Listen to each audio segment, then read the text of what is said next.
한 달을 넘기기 어려우시겠습니다. 고아 소녀 유나는 그를 보자마자 이렇게 말했습니다. 그녀는 시장 골목에서 관상을 보며 살아가는 처지였죠. 그 말을 들은 노인의 눈빛이 변했습니다. 재수 없는 소리군. 그는 태강그룹의 강태성 회장이었습니다. 재계에서 이름만으로도 통하는 사람이었죠. 그녀는 그 얼굴에서 아직 끝나지 않은 운명을 보고 있었습니다. 이 재벌가에는 대체 어떤 비밀이 숨겨져 있는 걸까요? 사연 시작 전에 구독과 좋아요 눌러주시고 어디서 듣고 계신지 댓글 남겨주시면 그곳으로 행운이 가득 전달되기를 기도하겠습니다. 태강그룹 창업주 강태성 회장의 손끝에서 붉은 피가 떨어지고 있었습니다. 하얀 카페 뒤로 피가 천천히 번져가고 있었죠. 손에 들려있던 유리컵은 힘없이 바닥으로 굴러가며 둔탁한 소리를 냈고 강태성 회장의 몸은 한번 크게 휘청이더니 그대로 옆으로 무너졌습니다. 밖에 서 있던 최비서는 그 소리를 듣자마자 급히 문을 열었습니다. 강 회장을 30년 넘게 보좌해온 그는 바닥에 쓰러진 모습을 보는 순간 얼굴빛이 확 질려버렸습니다. 서둘러 달려와 어깨를 붙잡고 흔들었지만 강 회장의 입가에서는 이미 붉은 피가 계속 흘러내리고 있었어요. 숨도 점점 거칠어지고 있었습니다. 회장님, 최 비서는 다급하게 강 회장을 불렀습니다. 그러나 강 회장은 제대로 대답조차 하지 못했습니다. 최 비서는 더는 시간을 지체할 수 없다고 느꼈죠. 급히 몸을 돌려 경호원들을 향해 소리쳤습니다. 구급차 불러. 그 한마디에 저태강 공기가 순식간에 뒤집혔습니다. 경호원들이 뛰기 시작했고 직원들도 허둥지둥 움직였어요. 평소엔 지나치게 조용하던 태강그룹 저택이 그 순간만큼은 숨겨둔 민낯을 드러낸 사람처럼 어수선해졌습니다. 그 소리를 듣고 가족들이 계단을 내려왔습니다. 가장 먼저 모습을 드러낸 사람은 강 회장의 장남이자 태강그룹 후계자로 불리던 강도연이었습니다. 도연은 바닥에 쓰러진 아버지를 보는 순간 걸음을 멈췄습니다. 놀란 표정을 짓기는 했지만 그 눈빛 안에는 당황함과는 다른 계산도 아주 짧게 스치고 있었죠. 아버지. 도연은 목소리를 높여 부르며 앞으로 다가왔습니다. 그 뒤로 장남의 아내이자 태강가의 첫째 며느리 서연이도 급히 들어왔습니다. 연희는 손으로 입을 가린 채 강 회장을 바라봤습니다. 놀란 얼굴을 하고 있었지만 눈은 누구보다 먼저 상황을 훑고 있었어요. 누가 어디에 서 있는지, 누가 무슨 표정을 짓는지 그 짧은 순간조차 놓치지 않는 얼굴이었습니다. 여보, 아버님 왜 이러세요? 연희는 떨리는 척 목소리를 낮추며 말했습니다. 잠시 뒤 또 다른 발걸음 소리가 이어졌습니다. 강 회장의 둘째 아들 강민석이 계단을 거의 뛰어내려오다시피 하며 들어왔습니다. 형 도연과 달리 민석의 얼굴에는 당황한 기색이 숨겨지지 않았어요. 그는 바닥에 무너진 아버지를 보는 순간 그대로 굳어버렸죠. 최 비서님, 아버지 상태가 왜 이래요? 민석은 숨을 고르며 다급하게 물었습니다. 그때 바닥에 쓰러져 있던 강 회장이 아주 힘겹게 눈을 떴습니다. 입가에 묻은 피를 손등으로 천천히 닦아내던 그는 천장을 향한 흐릿한 시선으로 무언가를 더듬듯 중얼거렸습니다. 그 아이 말이 맞았어. 최 비서는 순간 움직임을 멈췄습니다. 너무 뜻밖의 말이었기 때문입니다. 그는 몸을 조금 숙여 강 회장의 입가 가까이 귀를 댔습니다. 어떤 아이 말씀이십니까? 하지만 강 회장은 더는 말을 잇지 못했습니다. 눈꺼풀이 스르르 감겼고 그 순간 저택 밖으로 구급차 사이렌 소리가 날카롭게 울려 퍼졌습니다. 병원 응급실은 차가운 형광등 불빛 아래 분주하게 움직이고 있었죠. 강 회장은 도착하자마자 검사실로 옮겨졌고 가족들은 복도에 남았습니다. 모두 같은 자리에 서 있었지만 표정은 제각각이었죠. 누군가는 정말 놀라 있었고 누군가는 이미 다음 상황을 생각하고 있었습니다. 그 차이가 겉으로 드러나지 않을 뿐이었습니다. 시간은 오래 걸리지 않았고 잠시 뒤 담당 의사가 가족들 앞에 섰습니다. 그는 쉽게 입을 열지 못했습니다. 한 번 말을 골랐고 다시 한 번 시선을 낮췄습니다. 그러고 나서야 아주 조용한 목소리로 말했죠. 죄송합니다.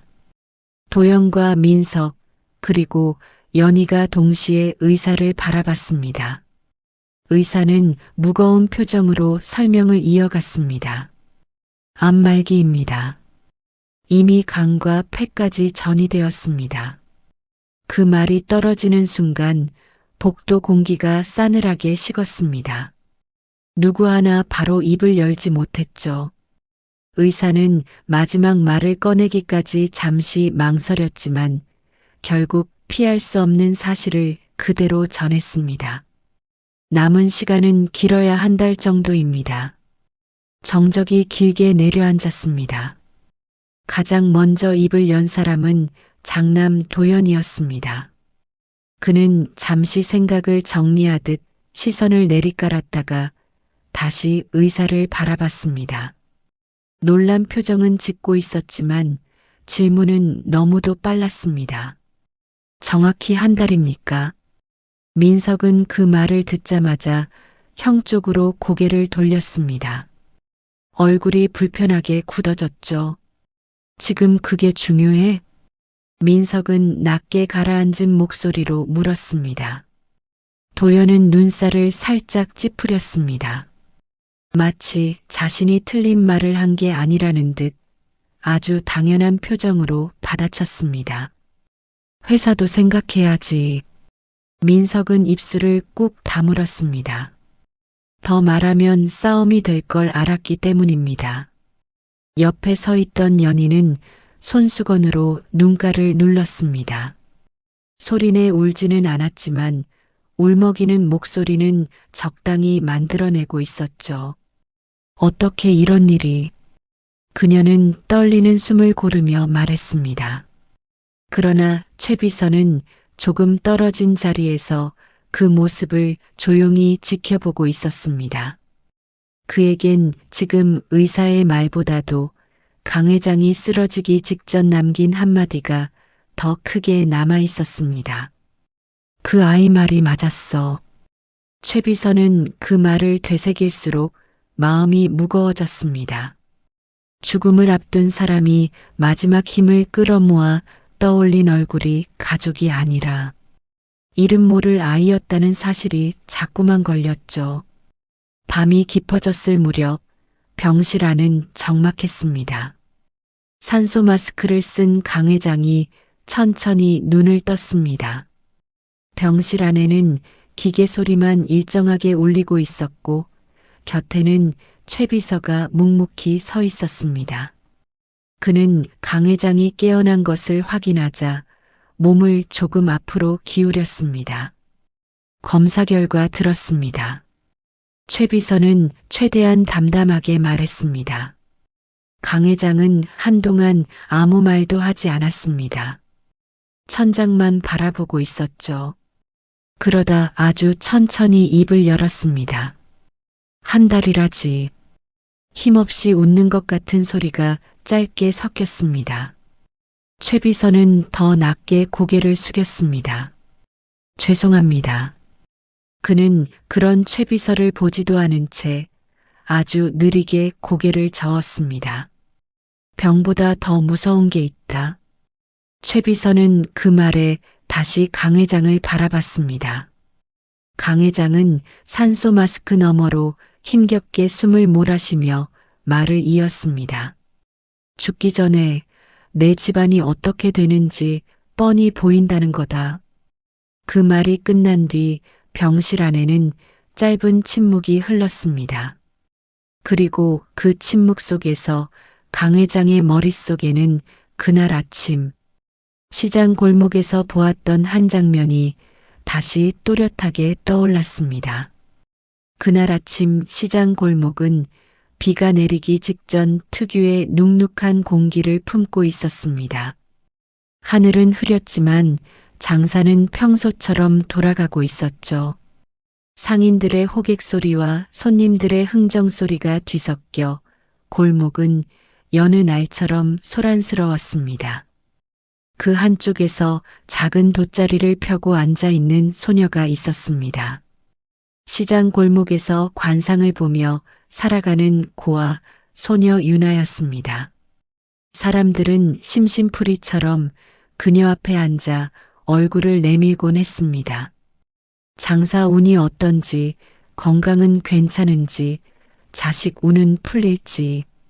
유나는 대부분 가볍게 고개를 끄덕이며 짧게 답해주고 넘기곤 했습니다. 하지만 어떤 얼굴은 오래 보지 않았습니다. 말로 알려준다고 해서 달라질 일이 아니라는 걸 유나 자신이 누구보다 잘 알고 있었기 때문이었죠.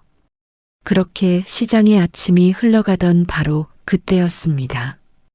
온통 사람들 소리로 가득하던 골목이 이상하리만큼 잠시 조용해졌습니다.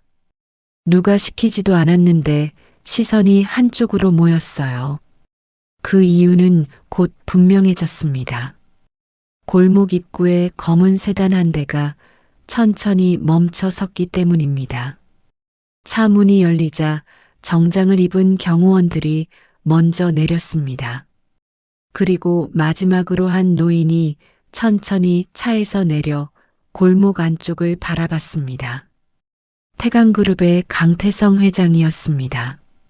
유나는 처음에는 별 생각 없이 고개를 숙이고 있었습니다. 그런데 발걸음 소리가 점점 가까워지자 무의식적으로 고개를 들었고 바로 그 순간 숨이 턱 막히는 것 같은 기분을 느꼈습니다. 노인의 얼굴에 드리운 기운이 너무 짙었기 때문입니다. 그냥 아픈 얼굴이 아니었습니다. 죽음이 아주 가까이 와 있는데도 아직 끝나지 않은 원한까지 얽혀 있는 얼굴이었죠. 유나는 본능적으로 시선을 피하려 했습니다. 괜히 마주쳐서는 안 될 얼굴이라고 느꼈기 때문입니다. 하지만 강 회장이 먼저 그녀 앞에 멈춰 섰습니다. 그리고 한참 동안 유나를 내려다보다가 낮고 묵직한 목소리로 물었습니다. 왜 그렇게 보지? 유나는 쉽게 대답하지 못했습니다. 말해야 할지, 그냥 고개를 숙이고 모른 척해야 할지 잠시 망설였죠. 그는 한 발 더 가까이 다가왔습니다. 그의 눈빛이 조금 더 날카로워졌습니다. 뭐가 보이는데? 주변 상인들이 슬그머니 입을 다물었습니다. 골목 공기가 묘하게 긴장되기 시작했죠. 유나는 끝내 숨을 한번 삼켰습니다. 말하지 않는 편이 낫다는 걸 알고 있었지만 이미 입술이 먼저 움직이고 있었습니다. 어르신 얼굴에 상복이 내려앉았습니다. 경호원들의 표정이 동시에 굳었습니다. 강 회장의 눈도 가늘어졌지만 그는 바로 화를 내지는 않았습니다. 오히려 더 조용해졌죠. 그 침묵이 더 무서웠습니다. 유나는 잠시 시선을 떨구었다가 다시 그를 바라봤습니다. 그리고 떨리는 숨을 고르며 어렵게 말을 이었습니다. 한 달 안에 큰 고비가 오십니다. 순간 시장 공기가 얼어붙었습니다. 강 회장은 한동안 아무 말도 하지 않았어요. 그저 유나를 가만히 바라보고만 있었죠. 그러다 아주 짧게 피식 웃었습니다. 믿지 않는다는 웃음이었지만 어딘가 불쾌함만으로는 설명되지 않는 흔들림도 섞여 있었습니다. 강 회장은 고개를 살짝 저으며 몸을 돌렸습니다. 재수 없는 소리군. 그렇게 몇 걸음 걸어가던 강 회장은 문득 멈춰 섰습니다. 뒤돌아보지는 않았지만 낮은 목소리로 혼잣말처럼 중얼거렸습니다. 이상하게 낯이 익어. 그리고 그대로 떠났습니다. 유나는 그 뒷모습을 오래 바라보지 못했습니다. 괜히 가슴 한쪽이 서늘하게 내려앉았기 때문입니다. 처음 보는 노인이었는데도 어쩐지 설명하기 어려운 기시감이 남아 있었습니다. 병실에서 강 회장은 그 장면을 떠올리고 있었죠. 한참 침묵하던 그는 다시 최비서를 불렀습니다. 최비서. 최비서는 곧바로 몸을 숙였습니다. 예. 강 회장은 숨을 천천히 골랐습니다. 목소리는 약해져 있었지만 말의 뜻만큼은 분명했습니다. 시장에 있던 그 관상 보던 아이. 최비서는 조용히 그를 바라봤습니다. 강 회장은 잠시 눈을 감았다가 다시 뜨고는 망설임 없이 말했습니다. 그 아이를 찾아. 최비서의 눈빛이 순간 흔들렸습니다. 지금 회장이 찾는 사람이 자식도 변호사도 주치의도 아니라는 사실이 믿기지 않았기 때문이었습니다. 지금 당장 말씀이십니까?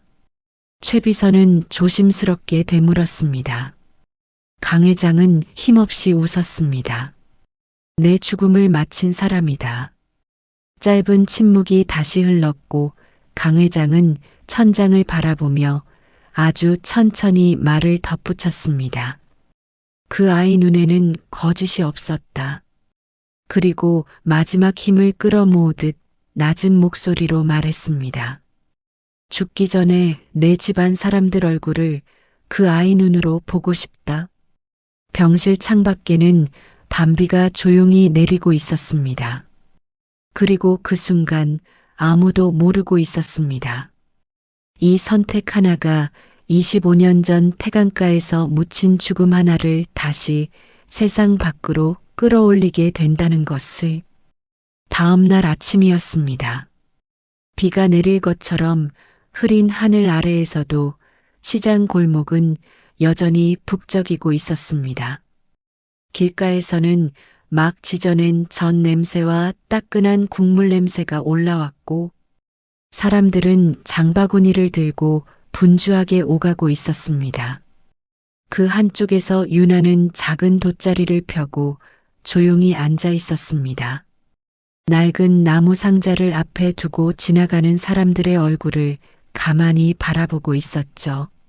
시장 사람들 사이에서는 이미 꽤 알려진 얼굴이었습니다. 관상을 보는 고아 소녀. 누가 그렇게 부르기 시작했는지는 모르지만 어느새 시장에서는 자연스럽게 통하는 말이 되어 있었습니다. 그런 그녀의 하루가 시작되고 있었죠. 그러던 그때 시장 상인들의 시선이 한쪽으로 모이기 시작했습니다. 시장과는 어울리지 않는 정장을 입은 남자들이 몇 명 들어오고 있었기 때문이었어요. 그들 가운데에서 한 사람이 앞으로 걸어 나왔습니다. 태강그룹의 둘째 아들 강민석이었습니다. 민석은 시장 골목을 천천히 둘러보고 있었습니다. 그의 옆에는 강 회장을 오랫동안 보좌해온 최비서가 서 있었죠. 최비서는 주변을 살피다가 낮은 목소리로 말했습니다. 회장님께서 찾으시는 아이가 저쪽입니다. 어제 시장에서 회장님을 만났던 아이라고 합니다. 민석의 시선이 자연스럽게 그 방향으로 향했습니다. 유나였습니다. 유나는 처음에는 고개를 들지 않았습니다. 누군가 자신을 보고 있다는 느낌이 들었지만 굳이 시선을 마주치지 않으려 했기 때문이었습니다. 하지만 발걸음 소리가 가까워지자 결국 고개를 들었습니다. 그리고 그 순간 민석의 발걸음이 잠깐 멈췄습니다. 아주 미묘한 순간이었어요. 민석은 유나를 가만히 바라보고 있었습니다. 눈빛이 아주 잠깐 흔들렸죠. 마치 오래전에 봤던 얼굴을 갑자기 떠올린 사람처럼 잠시 생각에 잠긴 표정이었어요. 최 비서가 그 모습을 눈치챘습니다. 왜 그러십니까? 민석은 바로 대답하지 않고 여전히 유나를 바라보고 있었습니다. 그러다 낮게 중얼거리듯 말했습니다. 이상하네. 어디서 본 얼굴 같은데. 최 비서는 유나를 한번 바라봤지만 특별히 떠오르는 것이 없는 듯 했습니다. 민석은 천천히 걸음을 옮기더니 유나 앞에 멈춰 섰습니다. 잠시 그녀를 내려보다가 조용히 말을 꺼냈습니다. 너 관상 본다면서. 시장 사람들 말로는 꽤 잘 맞힌다던데. 유나는 잠시 그의 얼굴을 바라봤어요. 낯선 사람이었지만 어딘가 묘하게 익숙한 기운이 느껴졌습니다. 유나는 조용히 고개를 끄덕였습니다. 가끔 봅니다. 민석은 피식 웃었습니다. 그래, 그럼 내 얼굴도 한번 봐. 뭐가 보이는지. 유나는 잠시 민석의 얼굴을 바라봤습니다. 눈을 조금 가늘게 뜨며 한 번 더 살펴봤습니다. 그런데 이상하게도 낯설지 않은 느낌이 들었습니다.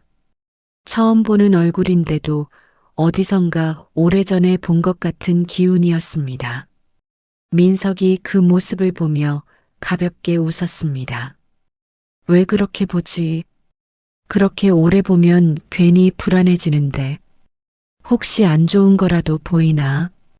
유나는 잠시 생각하다가 고개를 저었습니다. 아닙니다. 다만. 유나는 말을 잠시 멈췄습니다. 민석이 눈썹을 조금 올렸습니다. 다만 뭐. 유나는 다시 민석의 얼굴을 바라봤습니다. 그리고 조용히 말했습니다. 어르신이 한 분 계십니다. 그분과 인연이 깊습니다. 민석의 눈썹이 아주 미묘하게 움직였습니다. 그는 잠시 유나를 바라보고 있다가 천천히 말했습니다. 그래, 맞아. 그리고 말을 이어갔습니다. 우리 아버지야, 태강그룹의 강태성 회장. 유나는 그 이름을 듣고 조금 놀란 표정을 지었습니다. 민석은 그 반응을 보며 말을 이어갔습니다. 어제 시장에서 너를 본 사람도 그분이시고, 그리고 지금 너를 찾고 있어. 유나는 잠시 아무 말도 하지 않았습니다. 민석은 숨을 한번 내쉬었습니다. 그리고 담담하게 덧붙였습니다. 병원에 계셔. 안말기라고 하더라. 의사 말로는 한 달밖에 못 산다더군. 유나의 눈이 순간 아주 작게 흔들렸죠. 민석은 그 반응을 놓치지 않았어요. 잠시 유나를 바라보던 민석이 다시 말을 꺼냈습니다. 그래서 너를 찾으신다. 어제 네가 한 말을 계속 기억하고 되뇌이고 계셔. 유나는 천천히 고개를 숙이고 덤덤히 말했습니다. 어제 어르신 얼굴에 죽음의 기운이 보였습니다.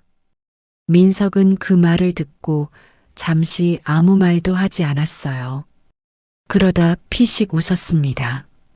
우리 집 사람들은 그런 소리 안 믿어. 특히 우리 형은 더 그렇지. 그리고 잠시 유나를 바라보다가 덧붙였습니다. 그래도 아버지는 너를 찾는다. 그래서 내가 온 거고. 유나는 잠시 시장 골목을 둘러봤습니다. 늘 보던 풍경이었지만 오늘은 어딘가 낯설게 느껴졌습니다. 민석이 먼저 몸을 돌리며 말했습니다. 가자. 유나는 바로 움직이지 않았어요. 그런 유나를 눈치챈 민석이 돌아보며 물었습니다. 왜? 유나는 잠시 망설이다가 말했습니다. 제가 가서 뭘 해야 하죠? 민석은 잠깐 걸음을 멈추고 유나를 보며 말했습니다. 그건 나도 몰라. 민석은 짧게 숨을 내쉬고는 덧붙였습니다. 다만 우리 아버지가 너를 찾고 있고 어제 내가 한 말을 계속 생각하고 계셔. 유나는 천천히 자리에서 일어났습니다. 그리고 민석의 뒤를 따라 걸었습니다. 시장 입구에는 검은 세단이 조용히 서 있었습니다. 유나는 잠시 그 차를 바라봤어요. 이 차를 타는 순간 자신의 인생이 완전히 달라질 것 같은 느낌이 들었습니다. 하지만 왜 그런 느낌이 드는지는 알 수 없었죠. 검은 세단의 차문이 조용히 열렸고 민석이 먼저 차에 올라타더니 몸을 살짝 돌려 유나를 바라봤습니다. 유나는 잠시 차 앞에 서서 망설이고 있었죠. 잠깐의 침묵이 흐른 뒤 민석이 낮은 목소리로 말했습니다. 이제 우리 집으로 가자. 걱정 마, 잡아먹진 않을 테니. 유나는 잠시 망설이다가 차에 올랐습니다. 차 문이 닫힌 순간 아무도 모르고 있었습니다. 이 조용한 만남이 25년 전 태강그룹에 묻혀있던 한 사건의 진실을 다시 끌어올리는 시작이 될 것이라는 것을. 검은 세단은 시장을 벗어나 조용히 도로를 달리고 있었습니다.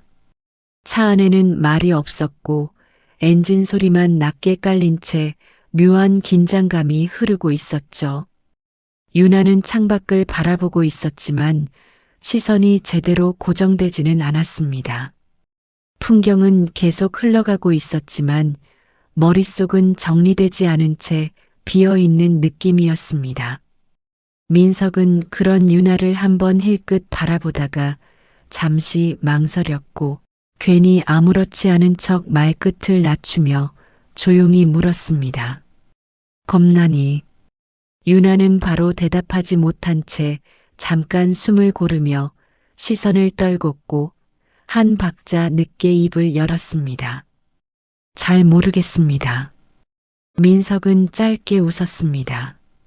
창밖을 한번 바라봤다가 다시 시선을 거두며 덤덤하게 말을 이었습니다. 그게 제일 불편한 거다.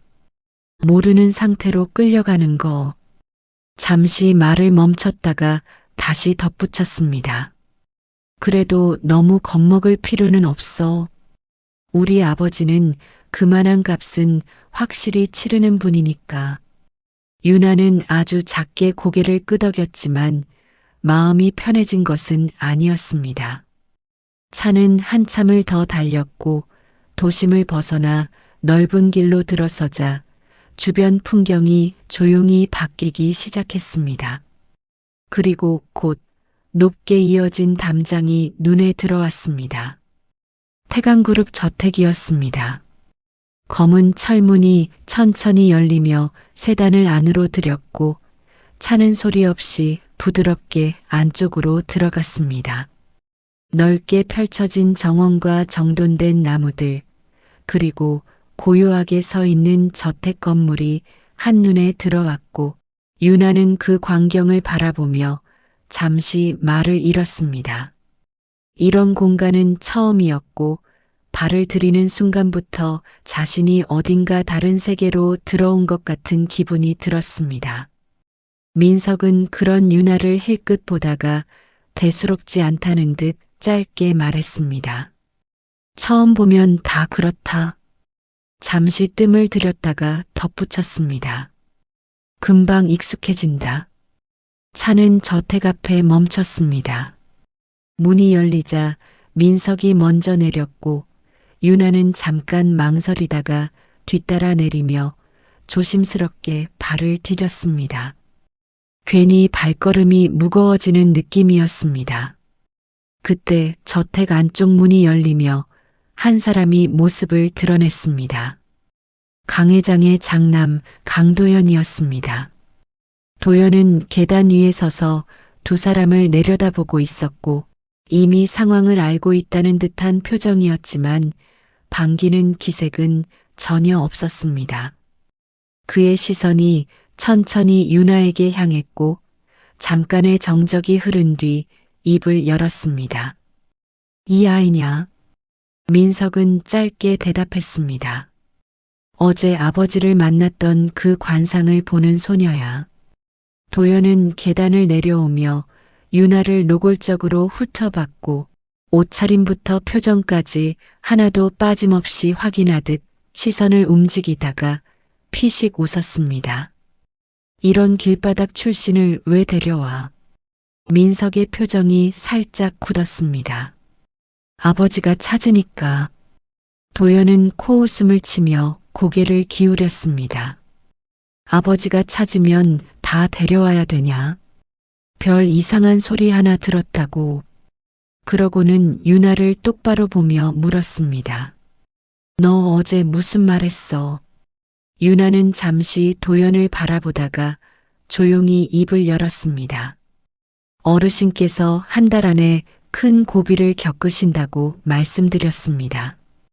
도연의 눈썹이 미묘하게 꿈틀했습니다. 그걸 믿고 널 부른 거다? 민석이 조용히 끼어들었습니다. 믿고 안 믿고는 아버지 판단이잖아. 도연은 민석을 노려봤습니다. 민석이 너는 이게 말이 된다고 생각하냐? 민석은 아무 말도 하지 않았습니다. 도연은 다시 유나 쪽으로 시선을 돌리며 한 걸음 가까이 다가왔습니다. 관상 본다면서 그럼 내 얼굴도 봐봐. 유나는 잠시 망설이다가 결국 시선을 마주쳤고 그 순간 눈빛이 아주 미묘하게 흔들렸습니다.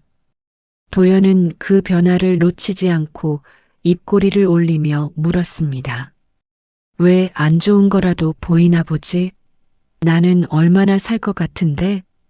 유나는 잠시 숨을 고르며 조심스럽게 말했습니다. 말씀드려도 괜찮겠습니까? 도연은 짧게 웃었습니다. 여기까지 와서 내빼려고? 유나는 시선을 피하지 않은 채 말을 이었습니다.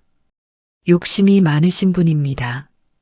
순간 공기가 조용해졌지만 유나는 멈추지 않았고 시선을 유지한 채 말을 이어갔습니다. 그리고 그 욕심 때문에 가까운 사람을 밀어내신 적이 있습니다. 그 말이 떨어지자 민석의 표정이 굳었고 도연의 눈빛도 눈에 띄게 달라졌습니다. 유나는 그 변화를 느끼면서도 마지막 말을 덧붙이듯 이어갔습니다. 이미 한 번 큰일을 겪으셨습니다. 도연은 그 말을 듣고 잠깐 웃었지만 그 웃음은 전혀 웃음처럼 들리지 않았습니다. 재밌네. 그리고 천천히 말했습니다. 이런 식으로 사람 겁주면서 돈 버는 거구나. 유나는 아무 말도 하지 않았습니다. 그때 저택 안쪽에서 문이 열리는 소리가 들렸습니다. 최 비서였습니다. 회장님께서 기다리고 계십니다. 잠시 정적이 흐른 뒤 민석이 먼저 몸을 돌리며 말했습니다. 가자. 유나는 조용히 그 뒤를 따라 걸었습니다. 도연은 그 자리에 잠시 서서 두 사람의 뒷모습을 바라보고 있었고 눈빛은 이미 의심을 넘어 확신으로 굳어지고 있었습니다. 방문이 열렸습니다. 강 회장은 침대에 누워 있었고 산소 마스크를 쓰고 있었지만 눈빛만큼은 또렷하게 살아 있었습니다. 유나가 들어오는 순간 그의 시선이 천천히 유나에게 향했고 한동안 아무 말도 하지 않은 채 그 얼굴을 깊게 바라봤습니다. 그러다 눈빛이 조금씩 흔들리는 걸 감추지 못한 채 낮게 입을 열었습니다. 왔구나. 유나는 조용히 고개를 숙였습니다. 강 회장은 시선을 떼지 않은 채 유나를 바라보다가 마치 오래전 기억을 더듬듯 낮은 목소리로 이어 말했습니다. 이상하구나. 이 아이 얼굴. 잠시 숨을 고른 뒤 덧붙였습니다. 어디서 본 것처럼 익숙하지 않니? 민석은 아무 말도 하지 않았습니다. 이미 같은 생각이 스쳐 지나가고 있었기 때문이었습니다. 그때 도연이 끼어들며 단호하게 말했습니다. 그만하시죠. 지금 그런 생각하실 때 아닙니다. 강 회장은 천천히 시선을 돌려 도연을 바라봤습니다. 그리고 짧게 말했습니다. 도연이, 넌 나가 있어라. 도연의 표정이 굳었습니다. 아버지, 나가 있으라 했다. 잠시 정적이 흐른 뒤 도연은 이를 악물고 돌아섰고 문이 닫히는 소리가 방 안에 무겁게 남았습니다. 이제 강 회장, 민석, 유나, 그리고 최 비서만 남았습니다. 강 회장은 다시 유나를 바라봤습니다. 그리고 아주 낮은 목소리로 말했습니다. 이제부터 하나씩 보자. 그 말이 떨어지는 순간 이 방 안에 감춰져 있던 시간들이 천천히 움직이기 시작하고 있었습니다. 태강가 저택의 거실은 겉으로 보기에는 고요했지만 그 안에 모여 선 사람들의 표정만 봐도 지금 이 집안에서 무언가 심상치 않은 일이 벌어지고 있다는 걸 알 수 있었습니다. 높은 천장에서 내려오는 샹들리에 불빛은 따뜻하기보다 차갑게 느껴졌고 넓게 깔린 대리석 바닥은 사람들의 발소리를 더 또렷하게 울리게 만들고 있었죠. 유나는 그 거실 한가운데 서 있었고 아직 이 집안의 구조도 낯설었지만 이곳에 흐르는 공기가 평범하지 않다는 것만큼은 분명히 느끼고 있었습니다. 겉으로는 화려하고 빈틈없이 정돈된 재벌가의 저택이었지만 그 안에서 풍겨나오는 기운은 오히려 오래전부터 썩어온 비밀이 벽마다 배어있는 집처럼 무겁고 답답했습니다. 강 회장은 휠체어에 앉아 있었고 시선은 조금도 흔들리지 않은 채 유나에게 향해 있었습니다. 그 눈빛은 단순히 낯선 아이를 살피는 노인의 것이 아니었습니다. 오랫동안 잊지 못한 얼굴을 다시 마주한 사람의 눈빛이었고 분명하게 기억나지 않으면서도 절대로 지나칠 수 없는 무언가를 눈앞에서 붙잡고 있는 사람의 눈빛이었죠. 장남 도연은 팔짱을 낀 채 거실 한쪽에 서 있었고 아무렇지도 않은 척 입꼬리를 다물고 있었지만 그 시선만큼은 점점 예민해지고 있었습니다. 둘째 민석은 형과 조금 떨어진 자리에서 상황을 바라보고 있었는데 겉으로는 침착해 보이려 애썼지만 눈빛이 계속 흔들리는 걸 감추지는 못하고 있었습니다. 그때 맏며느리 서연이가 거실 안으로 들어왔고 단정하게 묶은 머리와 차분한 표정 그리고 너무도 적절한 타이밍에 들어서는 모습까지 모두 평소의 그녀답게 흐트러짐이 없었습니다. 아버님, 갑자기 사람을 들이셨다길래 무슨 일인가 했어요. 연희는 조용히 미소를 지으며 말했고 그 말 끝에 유나를 위아래로 한번 훑어보았습니다. 겉으로는 공손했지만 그 시선은 이미 유나를 사람으로 보기보다 변수로 계산하고 있는 눈빛이었어요. 강 회장은 연희를 잠깐 바라봤다가 별다른 설명 없이 다시 유나 쪽으로 시선을 돌렸고 마치 이미 결정을 끝낸 사람처럼 느리지만 분명한 목소리로 입을 열었습니다. 오늘부터 이 아이는 여기서 지낸다. 내가 괜히 들인 게 아니라는 말이야. 그 말이 떨어지자 거실 공기가 눈에 띄게 흔들렸고 가장 먼저 반응한 사람은 역시 도연이었습니다. 그는 마치 더 참을 이유가 없다는 듯 한 발 앞으로 나서며 눈썹을 굳혔고 애써 낮춘 목소리 안에 불쾌함을 숨기지 못한 채 말했습니다. 아버지, 그건 안 됩니다.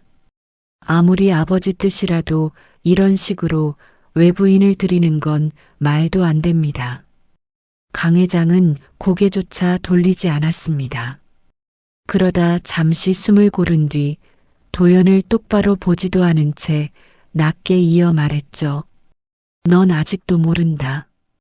이 집에서 어떤 일이 있었는지, 그리고 내가 지금 뭘 확인하려는 건지. 도연의 표정이 굳었습니다. 연희는 그 짧은 한 문장 속에 담긴 방향을 눈치챈 듯 입술을 미세하게 다물었고, 민성 역시 그 말을 듣는 순간 시선이 잠깐 아래로 떨어졌어요. 강 회장은 그 반응들을 천천히 훑어보듯 바라보다가 휠체어 팔걸이를 쥔 손에 조금 힘을 주며 다시 입을 열었습니다. 이 집에서 가장 크게 잘못된 일이 뭔지 그걸 너희는 아직도 제대로 모르고 있어. 나 또한 그렇고. 그 말은 설명이라기보다 선언처럼 들렸죠. 누구도 쉽게 끼어들지 못하는 무게가 있었고 그렇다고 그냥 지나칠 수 있을 만큼 모호하지도 않았습니다. 연희는 분위기를 누그러뜨리려는 듯 한 걸음 앞으로 나서며 조심스럽게 말을 건넸어요. 아버님, 다들 놀란 것 같아요. 지금 이 자리에서 그런 말씀을 갑자기 꺼내시면 더 혼란스러워질 뿐이에요. 차라리 조금 쉬셨다가. 강 회장은 그 말을 끝까지 듣지 않았습니다. 다만 연희를 바라보는 눈빛이 아주 잠깐 차갑게 식었고 한숨처럼 낮은 목소리로 받았습니다. 설명할 필요는 없다. 어차피 들어도 이해할 생각이 없는 사람들 뿐이니. 거실은 다시 조용해졌습니다. 유나는 그 가운데 서서 누구의 표정도 놓치지 않으려 애쓰고 있었습니다. 이 집에 들어온 순간부터 느꼈던 이상한 불편함이 점점 더 선명해지고 있었죠. 특히 도연의 얼굴에서는 처음 시장에서 본 사람들과는 전혀 다른 기운이 올라오고 있었습니다. 겉으로는 냉정하게 버티고 있지만 안쪽에서는 오래 덮어둔 불안이 서서히 들끓는 얼굴, 그리고 무언가를 빼앗기지 않으려 할 때 사람 얼굴에 드러나는 날카롭고 메마른 기운이 분명히 보이고 있었어요. 그날 저녁 식탁에는 오랜만에 가족이 모두 모였습니다. 길고 묵직한 식탁 위에는 보기 좋게 음식이 차려져 있었고 상 위에 놓인 그릇과 수저는 하나같이 흠잡을 데 없이 정돈되어 있었습니다. 하지만 그 질서정연함이 오히려 더 숨막히게 느껴졌습니다. 아무도 먼저 젓가락을 들지 않았고 수저가 그릇에 닿는 작은 소리조차 괜히 크게 들리는 것 같았죠. 유나는 식탁 끝자락에 조용히 앉아 있었는데 자리에 앉아 있으면서도 자신이 이곳의 사람이 아니라는 걸 누구보다 분명하게 느끼고 있었습니다. 연희가 가장 먼저 침묵을 깼습니다. 그녀는 국그릇을 강 회장 쪽으로 조심스럽게 밀어놓으며 언제나처럼 부드러운 목소리로 말을 꺼냈습니다. 아버님, 아무리 급한 일이라 해도 이렇게 갑작스럽게 사람을 집에 들이는 건 조금 무리가 있습니다. 더군다나 이 아이에 대해 아는 것도 없지 않습니까? 그 말은 예의 바른 걱정처럼 들렸지만 사실상 유나의 존재를 부정하는 첫 번째 공식 발언이었습니다. 강 회장은 숟가락을 내려놓고 잠시 식탁 위를 바라보았습니다. 그리고 아주 천천히 고개를 들며 낮게 말했습니다. 늦은 거다. 짧은 말이었지만 거실에서보다 더 싸늘하게 들렸습니다. 연희는 눈빛을 잠깐 가늘게 좁혔고 도연은 아예 젓가락을 내려놓았습니다. 강 회장은 말을 멈추지 않았습니다. 이 아이가 들어온 게 빠른 게 아니다. 오히려 너무 늦었다. 이 집에서 벌어진 일들을 생각하면 더 늦기 전에 확인했어야 했지. 도연이 그 말을 듣고 입꼬리를 비틀 듯 웃었습니다. 아버지는 여전히 옛날 얘기만 하세요. 이미 끝난 일을 왜 이제 와서 다시 꺼내시는 거예요? 강 회장은 곧장 도연을 바라봤습니다. 그 시선에는 노쇠한 몸과는 전혀 어울리지 않는 날이 서 있었습니다. 끝났다고 생각하는 건 너뿐이다. 나는 한 번도 그 일이 끝났다고 생각한 적이 없다. 민석은 숟가락을 든 손을 멈췄습니다. 연희는 아무 말도 하지 않았지만 식탁 아래로 깍지 낀 손에 힘이 들어가고 있었습니다. 유나는 그 침묵 속에서 처음으로 확실하게 느꼈습니다. 이 집 사람들은 모두 같은 사건을 알고 있었고, 다만 서로 다른 방식으로 그 일을 입 밖에 내지 않고 버텨온 것이라는 걸. 식사가 끝난 뒤 유나는 방으로 안내받았지만 바로 눕지 못했습니다. 방은 넓고 조용했고 창밖으로는 잘 정리된 정원과 어둑해진 나무 그림자가 보이고 있었지만 마음은 조금도 편해지지 않았습니다. 방 안에 홀로 앉아 있어도 마치 이 집 전체가 자신을 지켜보고 있는 것 같은 기분이 들었죠. 그러다 한참 뒤 조심스러운 노크 소리가 들렸고 문을 열자 민석이 서 있었습니다. 민석은 방 안으로 들어오지 않고 문 앞에 기댄 채 잠시 말을 고르는 듯 했습니다. 유나도 먼저 묻지 않았습니다. 그렇게 짧지 않은 침묵이 흐른 뒤 민석이 낮게 입을 열었습니다. 아까 했던 말 전부 그냥 하는 소리는 아니지. 유나는 민석을 가만히 바라봤습니다. 민석은 그녀를 정면으로 보지 못한 채 복도 쪽으로 시선을 돌리고 있었습니다. 형 얼굴 보고 그런 말 한 사람, 네가 처음일 거다. 아니, 정확히는 그 말을 집안에서 입 밖에 낸 사람 자체가 처음일지도 모르지. 유나는 한동안 대답하지 않다가 천천히 말했습니다. 제가 본 걸 다 사실이라고 말할 수는 없어요. 다만 뭔가를 숨기고 있는 얼굴은 확실히 봤습니다. 민석은 짧게 웃었지만 그 웃음에는 전혀 즐거움이 없었습니다. 숨기고 있는 얼굴이라. 그리고 잠시 눈을 감았다 뜨며 말을 이었습니다. 그럼 형만 보였니? 유나는 망설이지 않았습니다. 아닙니다. 민석의 고개가 천천히 돌아왔습니다. 유나는 차분한 목소리로 이어 말했습니다. 이 집에 있는 분들 대부분이 같은 일을 다른 방식으로 숨기고 계십니다. 어떤 분은 입을 다물고 있고, 어떤 분은 모르는 척하고 있고, 어떤 분은 이미 오래전부터 대비하고 계셨습니다. 민석은 그 말을 듣고 한동안 움직이지 않았습니다. 도망치고 싶은 사람처럼 보이기도 했고 차라리 더 듣고 싶은 사람처럼 보이기도 했습니다. 결국 그는 짧게 한숨을 내쉬며 말했습니다. 네가 위험한 이유를 알겠다. 유나는 조용히 물었습니다. 제가 정확히 뭘 해야 하는지 아직 모르겠습니다. 민석은 입가를 쓸어내리며 아주 낮게 말했습니다. 나도 몰라. 다만 한 가지는 알겠어. 아버지가 이렇게까지 하는 건 처음이라는 거고, 그러니까 넌 그냥 지나가는 손님이 아니라는 거지. 그 말은 위로가 아니라 경고처럼 들렸습니다. 같은 시각 서재에서는 강 회장과 최 비서가 마주 앉아 있었습니다. 스탠드 조명 하나만 켜진 방 안은 거실보다 훨씬 더 조용했고 오래된 나무 가구에서는 세월 냄새 같은 것이 배어나오고 있었죠. 책상 위에는 누렇게 바랜 봉투 하나와 사진 몇 장이 놓여 있었고 강 회장은 그걸 오래 바라보고 있었습니다. 최 비서는 오랜 세월 강 회장을 보좌해 왔지만 지금 같은 얼굴은 좀처럼 본 적이 없었습니다. 분노와 후회 그리고 늦었다는 체념이 한꺼번에 뒤엉킨 얼굴이었죠.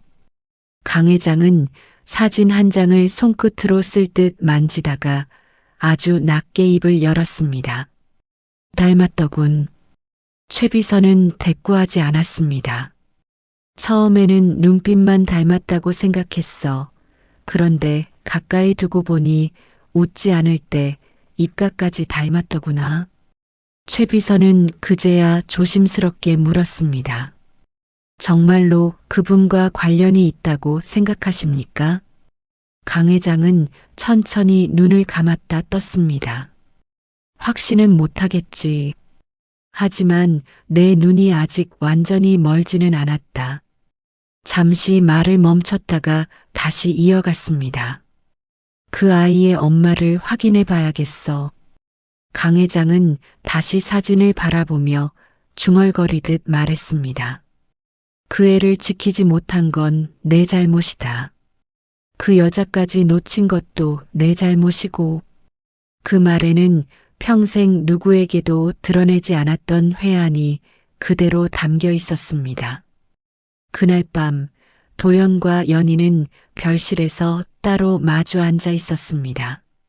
방 안은 조용했지만 분위기는 날카로웠습니다. 도연은 넥타이를 느슨하게 풀어 던진 채 소파에 앉아 있었고 연희는 와인잔을 손에 든 채 도연을 바라보고 있었습니다. 당신 오늘 표정 관리 못했어요. 연희가 먼저 말을 꺼냈습니다. 목소리는 차분했지만 내용은 차갑게 날이 서 있었습니다. 도연은 짜증을 숨기지 못한 채 고개를 들었습니다. 그 상황에서 웃고 있어야 했나? 연희는 와인잔을 내려놓으며 아주 또렷하게 말했습니다. 웃으라는 게 아니죠. 드러내지 말라는 거지. 도연은 이를 악물었습니다. 아버지가 왜 갑자기 저러는지 모르겠어. 저 시장 바닥 아이 하나 들어왔다고 25년 전 얘기를 꺼내는 게 정상이야? 연희는 그 말을 듣고 잠시 도연을 바라보다가 아주 낮고 차분한 목소리로 말했습니다. 정상이 아니어도 이미 늦었어요. 이미 아버님은 의심을 넘어서 확인하려고 하세요. 그러면 우리가 할 건 하나밖에 없어요. 도연이 연희를 바라봤습니다. 무슨 뜻이야? 연희는 잠시 미소를 지었지만 그 미소는 다정하지 않았습니다. 그 시장 바닥 아이가 여기 오래 있으면 안 된다는 뜻이에요. 그 말이 떨어지는 순간 방 안 공기가 싸늘해졌습니다. 다음 날 아침 유나는 우연히 복도 끝 작은 가족사진 진열장 앞에 멈춰 섰습니다. 여러 해에 걸쳐 찍힌 가족사진들이 놓여 있었고 그 가운데는 비교적 젊은 시절의 강 회장과 새 아들 그리고 아직 집안 분위기가 지금처럼 날카롭게 굳기 전의 모습들이 남아 있었습니다. 유나는 그 사진들 사이에 놓인 한 장을 집어들었습니다. 웃고 있는 젊은 남자 하나, 그리고 그 옆에 흐릿하게 서 있는 여자의 옆모습. 사진은 누군가 일부러 급히 빼냈다가 다시 꽂아놓은 듯 가장자리가 조금 구겨져 있었습니다. 그 순간 등 뒤에서 조용한 목소리가 들렸습니다. 그 사진은 원래 여기 있던 게 아니었습니다. 돌아보니 최 비서였습니다. 그는 유나가 사진을 내려놓는 걸 기다렸다가 아주 천천히 말을 이었습니다. 누군가 빼돌렸던 걸 제가 다시 찾은 겁니다. 유나는 사진에서 시선을 떼지 못한 채 물었습니다. 이분이 강 회장님 막내 아드님입니까? 최 비서는 조용히 고개를 끄덕였습니다. 강우진 도련님입니다. 유나의 손끝이 떨렸습니다. 최비서는 그걸 보았지만 아무 말도 하지 않았습니다. 오히려 조금 더 낮은 목소리로 덧붙였습니다. 도련님이 돌아가시던 날 이후 이 집에서 그 이름을 제대로 부르는 사람이 거의 없었습니다. 유나는 아주 천천히 사진을 내려놓았습니다. 그리고 자신도 모르게 묻고 말았습니다. 정말 사고였습니까? 최비서는 바로 대답하지 못했습니다. 한참을 침묵하다가 겨우 입을 열었습니다. 그날 이후 저는 한 번도 그걸 사고라고 믿은 적이 없습니다. 그 순간 유나는 온몸이 서늘해지는 걸 느꼈습니다. 자신이 막연히 느끼고 있던 불길함이 단순한 감각이 아니라는 걸, 이 집안에도 이미 오래전부터 그 사실을 알고 있는 사람이 있었다는 걸, 그리고 모두가 그걸 입 밖에 내지 않은 채 버텨왔다는 걸 깨달았기 때문입니다. 멀지 않은 거실 쪽에서 누군가의 발소리가 들렸고 유나와 최비서는 동시에 고개를 돌렸습니다. 강 회장이 휠체어에 앉은 채 천천히 이쪽을 보고 있었습니다. 그의 시선은 유나 손에 있었다가 사진으로 옮겨갔고 다시 유나에게로 돌아왔습니다. 그리고 그 눈빛 속에는 더 이상 단순한 의심만 남아있지 않았습니다. 뭔가를 거의 확신한 사람의 눈빛, 이제는 돌이킬 수 없는 질문을 던질 준비를 끝낸 사람의 눈빛이 분명히 자리하고 있었습니다. 이 집안의 시간이 이제 정말 다시 움직이기 시작하고 있었습니다. 유나는 잠시 생각하다가 조용히 입을 열었습니다. 제가 보는 게 전부 맞다고 할 수는 없어요.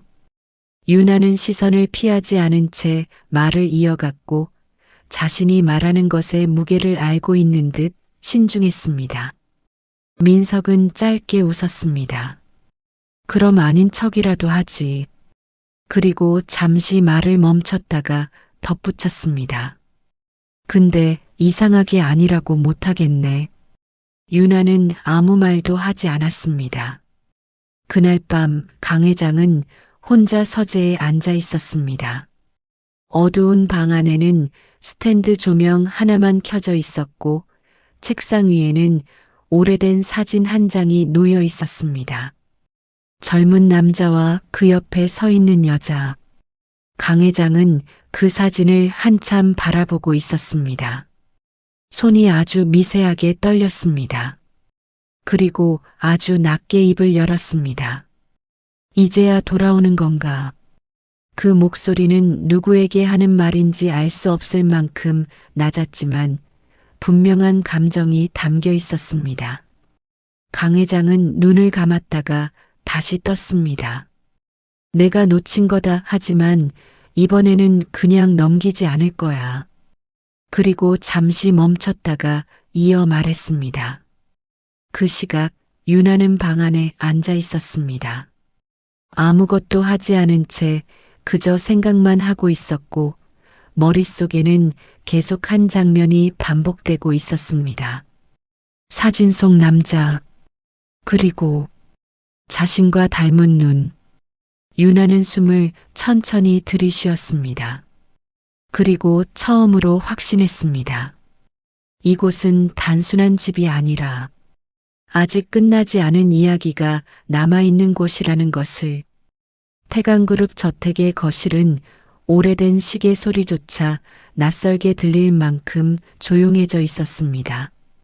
방금 전까지만 해도 서로를 노려보던 시선들이 엉켜 있었고 누군가는 숨을 참고 있었고 누군가는 당장이라도 무너질 듯한 얼굴로 서 있었지만 도연의 입에서 터져나온 그 한마디 이후로는 누구도 쉽게 말을 잇지 못하고 있었습니다. 그건 단순한 실언이 아니었습니다. 오래 묻혀있던 진실이 스스로 튀어나온 순간이었고 모두가 외면해왔던 이 집의 가장 깊은 상처가 더는 덮을 수 없는 상태로 드러난 순간이었죠. 도연은 자기가 무슨 말을 했는지 뒤늦게 알아차린 얼굴이었습니다. 입술은 굳게 다물려 있었고 눈빛은 사방으로 흔들렸습니다. 연희 역시 끝까지 표정을 관리하려 애썼지만 이미 늦은 뒤였습니다. 그동안 차갑게 정리되어 있던 얼굴에 처음으로 금이 간 것이 보였고 그녀가 감추고 있던 불안은 손끝부터 먼저 드러나고 있었습니다. 민석은 믿을 수 없다는 얼굴로 형과 형수를 번갈아 바라보고 있었습니다. 입을 열어 무언가를 물어야 할 것 같은데 막상 입을 열면 정말 모든 것이 끝나버릴 것 같아 그러지도 못하는 사람의 표정이었습니다. 강 회장은 휠체어에 앉은 채 눈을 감고 있었습니다. 너무 오래 예상해왔던 일이 너무 늦게 사실이 되어버린 사람의 표정이었습니다. 그가 천천히 눈을 떴을 때 거실 안에 누구도 그 시선을 바로 받아내지 못했습니다. 강 회장은 먼저 도연을 바라보았습니다. 아버지가 아들을 보는 눈빛이라기보다는 오랫동안 외면해 온 판결문을 이제야 읽는 사람의 눈빛 같았습니다. 결국 내 입으로 말하는구나. 강 회장의 목소리는 높지 않았지만 거실 전체를 눌러버릴 만큼 무겁게 내려앉았습니다. 도연은 곧바로 고개를 들지 못했습니다. 그러다가 이를 악물고 강 회장을 보며 말했습니다. 제가 죽이려고 한 게 아닙니다. 그날은 정말 그렇게까지 될 줄은 몰랐습니다. 그 말은 변명이면서도 동시에 인정이었습니다. 강 회장은 피곤한 눈으로 아들을 바라보다가 천천히 말을 이었습니다. 죽이려고 하지 않았다고 해서 죄가 가벼워지진 않는다. 내 동생은 내 손에 밀려 죽었고 넌 그걸 사고라고 덮었다. 그리고 25년 동안 단 한 번도 나한테 사실대로 말하지 않았지. 도연은 더 이상 대꾸하지 못했습니다. 연희가 앞으로 나서려 했지만 이번에는 민석이 먼저 움직였습니다. 민석은 식어버린 얼굴로 형을 보며 한 걸음 다가섰습니다. 형 진짜였어? 그 목소리는 화를 내는 사람의 것이 아니라 마지막까지 아니길 바랐던 사람이 마침내 물어보는 목소리였습니다. 도연은 잠시 눈을 감았다가 뜨며 민석을 보았습니다. 그러나 끝까지 아니다라는 말은 하지 못했습니다. 그 침묵만으로도 충분했습니다. 민석은 허탈한 웃음 비슷한 걸 흘렸고 곧바로 고개를 저었습니다. 형이 우진이를 싫어하는 건 알았어. 아버지가 우진이만 찾을 때마다 형 표정이 어떻게 바뀌는지도 봤어. 그래도 설마 그 정도일 줄은 몰랐어. 민석의 목소리는 끝으로 갈수록 낮아졌습니다. 연희는 그 틈을 비집고 들어오듯 차갑게 말했습니다. 이제 와서 다들 무슨 얼굴을 하는 거예요? 여기 있는 사람들 중 아무것도 몰랐던 사람이 누가 있어요? 다들 모른 척 했을 뿐이지. 그 말은 민석에게도 강 회장에게도 비수처럼 꽂혔습니다. 실제로 그 말은 틀리지 않았기 때문이었습니다. 강 회장은 그 말을 듣고 한동안 연희를 바라보다가 낮게 말했습니다. 그래, 내 말이 맞다. 제일 큰 죄인은 어쩌면 나일 거다. 집안을 지킨다는 핑계로 아이들 마음을 보지 못했고 잘못된 욕심이 자라는 걸 알면서도 막지 못했다. 우진이가 내 앞에서 얼마나 많이 참았는지 나는 끝내 다 알지 못했다. 거실은 다시 조용해졌습니다. 유나는 그 자리에 서서 누구보다 또렷하게 느끼고 있었습니다. 지금 무너지는 것은 단순히 도연 한 사람의 거짓이 아니었습니다. 이 집 전체가 오랫동안 붙들고 있던 체면과 침묵과 변명이 한꺼번에 무너지고 있었죠. 그리고 바로 그 순간 유나의 머릿속에 어머니의 마지막 얼굴이 떠올랐습니다. 비가 새던 좁은 방, 양 냄새와 눅눅한 벽지 냄새, 식어버린 손. 어린 시절에는 그저 알아들을 수 없는 말이라고만 생각했던 조각들이 지금 이곳에서 벌어지는 일과 하나하나 맞아떨어지고 있었습니다. 유나야, 너 아버지는 나쁜 사람이 아니야. 어머니의 목소리는 여전히 힘이 없었지만 이상하게도 지금 귀에 더 선명하게 들렸습니다. 그 사람은 끝까지 가족을 지키려던 사람이야. 유나는 그때는 그 말을 이해하지 못했습니다. 왜 버림받고 아프게 죽어가는 사람이 끝까지 어떤 남자를 감싸는지, 왜 이름도 제대로 말해주지 않으면서 나쁜 사람이 아니라고만 반복하는지 도무지 알 수 없었죠. 억울한 상황에서도 아무 말도 하지 않았어. 그리고 마지막으로 어머니는 정말 숨이 끊어질 듯한 목소리로 남겼습니다. 가족한테 배신당했어. 그 기억이 현재와 완벽하게 겹쳐졌습니다. 유나는 천천히 고개를 들었습니다. 거실벽에 걸린 사진 속 강우진의 얼굴이 눈에 들어왔습니다. 그 눈빛, 웃지 않을 때 입가에 살짝 내려앉는 쓸쓸함, 정면을 보면서도 어딘가를 더 바라보는 듯한 표정. 낯설지 않았습니다. 너무 익숙해서 오히려 가슴이 아팠습니다. 유나는 거의 속삭이듯 말했습니다. 그래서였구나. 강 회장은 그 말을 놓치지 않았습니다. 그의 눈빛이 아주 천천히 유나에게 머물렀습니다. 그리고 오랜 침묵 끝에 마침내 입을 열었습니다. 내가 지키지 못한 아이가 내 아버지였구나. 그 말은 확인이면서도 참회였습니다. 유나는 아무 말도 하지 못한 채 그 자리에 서 있었습니다. 눈물이 먼저 나지 않았습니다. 오히려 너무 늦게 맞춰진 퍼즐이 믿기지 않아 숨이 막히는 쪽에 가까웠습니다. 그날 이후 태강가 저택의 공기는 눈에 띄게 달라졌습니다. 도연은 더 이상 예전처럼 저택의 중심에 서 있지 못했습니다. 그는 공식적으로 모든 자리에서 물러나게 되었고 연희 역시 끝까지 남으려 했지만 이미 이 집안에서 그녀의 말이 힘을 잃었다는 걸 누구보다 먼저 알아차렸습니다. 민석은 처음 며칠 동안 거의 말을 하지 않았습니다. 그는 형이 저지른 일보다 그걸 한 번도 제대로 보지 않으려 했던 자신에게 더 충격을 받는 얼굴이었습니다.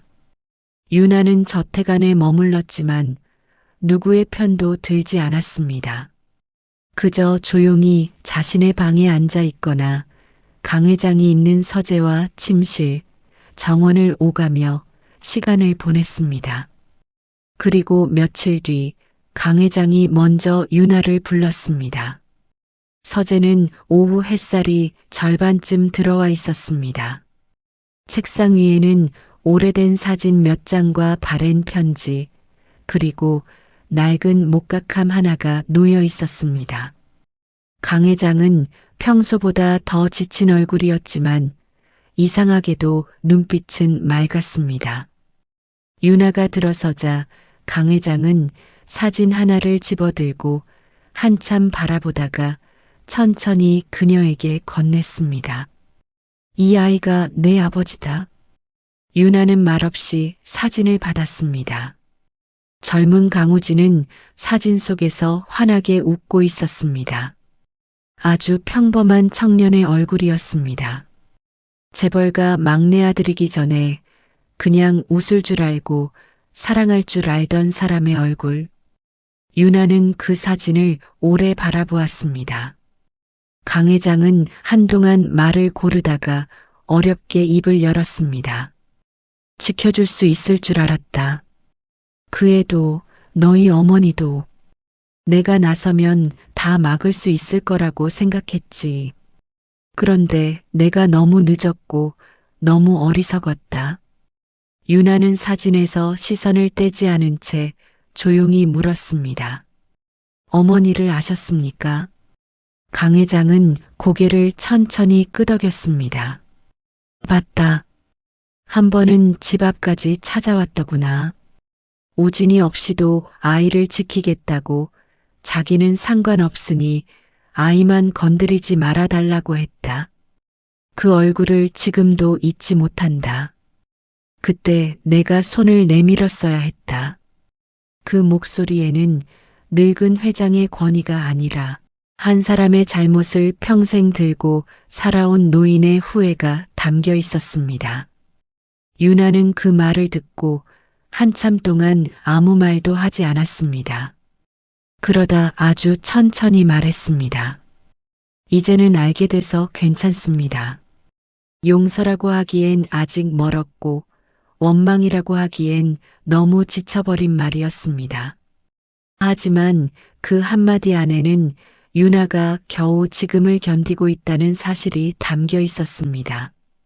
그날 이후 강 회장은 남은 시간을 유나와 함께 보내기 시작했습니다.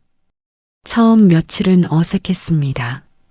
같은 공간에 있으면서도 서로 어떤 말을 먼저 꺼내야 할지 몰랐고 말을 꺼냈다가도 중간에 멈추는 경우가 많았습니다. 하지만 시간이 흐르자 그 어색함은 조금씩 다른 것으로 바뀌었습니다. 말을 많이 하지 않아도 괜찮은 시간, 같은 풍경을 바라보며 침묵을 나눌 수 있는 시간이 생겼죠. 어느 날은 정원에 함께 나가 오래된 벤치에 앉아 있었습니다. 강 회장은 정원을 바라보다가 느리게 말했습니다. 우진이는 꽃보다 나무를 좋아했다. 꽃은 언젠가 지니까 허무하다고 했지. 그런데 나무는 오래 버틴다고. 유나는 작은 미소를 지었습니다. 저희 어머니는 비 오는 날을 싫어했습니다. 그런데 꼭 비 오는 날마다 아버지 얘기를 했어요. 강 회장은 그 말을 듣고 한동안 고개를 들지 못했습니다. 그리고 아주 낮게 말했습니다. 그 아이는 끝까지 너희를 사랑했구나. 어느 날은 식사를 함께 했습니다. 강 회장은 전보다 먹는 양이 많이 줄어 있었지만 유나가 앞에 앉아 있으면 조금 더 오래 숟가락을 들고 있었습니다. 또 어떤 날은 서재에서 오래된 사진들을 펼쳐놓고 하나씩 설명했습니다. 유나는 그걸 조용히 들으며 자신이 알지 못했던 아버지의 시간을 하나씩 이어 붙여갔습니다. 어린 시절 좋아했던 것, 자주 하던 습관, 화가 나면 말을 줄이던 버릇, 그리고 누구보다 가족을 먼저 챙기려 했던 마음까지. 그 시간들은 짧았지만 비어있지 않았습니다. 그러나 한 달은 생각보다 빠르게 흘렀습니다. 강 회장은 점점 정원으로 나오는 날이 줄어들었고 어느 시점부터는 침대에서 일어나는 것조차 힘겨워졌습니다. 숨을 고르는데 걸리는 시간이 길어졌고 긴 문장을 말하는 것도 힘에 부치는 날이 많아졌습니다. 최비서는 아무 말도 하지 않았지만 남은 시간이 얼마 없다는 걸 누구보다 먼저 알고 있는 얼굴이었습니다. 마지막 며칠 동안 유나는 거의 하루 종일 강 회장 곁에 있었습니다. 말을 하지 않는 시간이 더 많았지만 그 침묵은 이제 어색하지 않았습니다.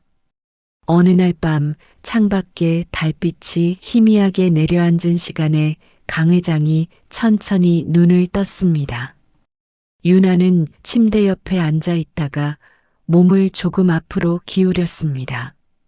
강 회장은 아주 약한 목소리로 말했습니다.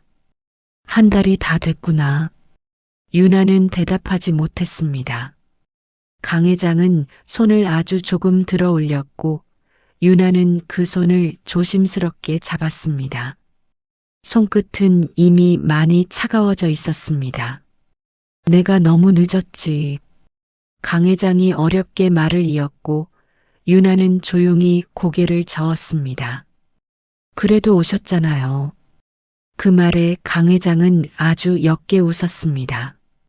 그리고 한참 뒤 마지막으로 남은 힘을 모으듯 낮게 말했습니다. 와줘서 고맙다. 그날 밤 강 회장은 조용히 눈을 감았습니다. 소란도 요란한 울음도 없었습니다. 다만 긴 시간이 마침내 제자리를 찾아 멈췄다는 느낌만 남았습니다. 장례가 끝난 뒤 저택은 다시 조용해졌습니다. 그러나 그 조용함은 예전과는 달랐습니다. 더 이상 무언가를 숨기기 위한 침묵이 아니었고 누군가가 떠난 뒤 남은 빈자리를 받아들이기 위한 침묵이었습니다. 며칠 후 유나는 마지막으로 정원에 나와 있었습니다. 바람이 나뭇잎을 스치고 있었고 햇빛은 평범하게 내려앉아 있었습니다. 강 회장이 자주 바라보던 벤치가 그대로 있었고 유나는 그 앞에 잠시 멈춰 섰습니다. 오래 서 있지는 않았습니다. 필요한 만큼만 보고 필요한 만큼만 기억하려는 사람처럼 조용히 그 자리를 눈에 담았습니다. 그리고 천천히 뒤돌아섰습니다. 이번에는 망설이지 않았습니다. 예전처럼 어디로 가야 할지 몰라 서 있는 사람이 아니었습니다. 자신이 어디서 왔는지, 무엇을 잃었는지, 그리고 무엇을 품고 살아가야 하는지 아는 사람이었습니다. 저택의 대문을 나서는 발걸음은 조용했지만 분명했습니다. 유나는 더 이상 누군가에게 버려진 아이가 아니었고 누군가의 비밀 속에 감춰진 존재도 아니었습니다. 한 달의 시간을 다 보내고 그 끝에서 자기 삶을 다시 선택한 사람이었습니다. 그렇게 한 달의 시간은 끝났고 유나의 시간은 그때부터 다시 시작되고 있었습니다. 한 달이라는 시간은 길다면 길고 짧다면 참 짧은 시간입니다. 하지만 누군가에게는 평생을 대신하기도 하고 늦게라도 전하고 싶은 마음을 담기에는 충분한 시간이 되기도 하지요. 우리는 살면서 많은 것을 놓치고 살아갑니다. 그때는 몰랐던 마음들, 지나고 나서야 알게 되는 진심들, 그리고 끝내 전하지 못한 말들이 남기도 합니다. 이 이야기가 특별한 이유는 거창한 복수나 승리가 아니라 늦었지만 결국 서로를 알아보고 마주했다는 점에 있는 것 같습니다. 혹시 지금 마음속에 미처 하지 못한 말이 있으신 분이 계시다면 조금 늦었다고 생각되더라도 한 번쯤 용기를 내보셔도 괜찮지 않을까 싶습니다. 늦게라도 전해지는 마음은 전하지 못한 마음보다 훨씬 따뜻하게 남는 법이니까요. 앞으로도 우리의 인생 이야기를 드라마로 전달드리며 곁에 머무르겠습니다. 귀한 시간 내어 끝까지 함께 해주셔서 진심으로 감사드립니다.